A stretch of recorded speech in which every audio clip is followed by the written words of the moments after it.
ভাই তোর ঠেন তো টাকা হাওলা দিয়েছিল 5,000 টাকা, বুঝছিস? ওই টাকাটা নেই। কে রে, তুই এতগুলো টাকা কই পেলু? চুরি টুরি করলু না?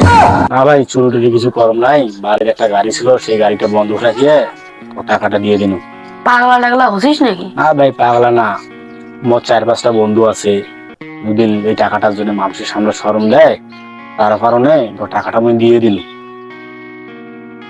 আরো বাড়ির মোর জমি আছে, গরু আছে, ছাগল আছে, এগুলো বিক্রি করিয়ে আমি তো বাকি দেনাটা শোধ করে দিব। ইস, তুই পাগলা হচ্ছিস। যা, তোর টাকা নেই। আর তোর কাছ থেকে টাকা টুকা লাগবে না। তুই এই টাকা দিয়ে যা, তোর গাড়ি ফেরত নিয়ে যা। না ভাই, মানুষ তো ওই যে 5,000 টাকাতে গাড়িটা দিবে না মানুষ। হ্যাঁ, আমি 5,000 টাকা নিছি, এই মতো তাকে কিছু লাভ দিতে হবে। লাভ ছাড়া তো আমার গাড়িটা দিবে না। আমার কাছে তো সে টাকাটা নেই, আমি কোথায় পাবো? কত? 1,000 টাকা দিয়ে 1,000 টাকা দিতে হবে লাভ। যা, আমি তোকে দিচ্ছি, আর এই টাকা লাগবে না আমার। না ভাই, তোকে আমি তো সব টাকাই দিয়ে দেবো। না না, তোকে আর কিছু বন্ধক দিতে হবে না।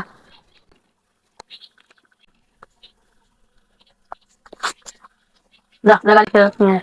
আচ্ছা ভাই, নিয়ে আসতেছি, তুই তো আবার অনেক উপকার করলি। আবার মানুষও বলিস না। ঠিক আছে, তুই থাক, আমি যাই গাড়িতে নিয়ে আসি, হ্যাঁ। আচ্ছা, যা।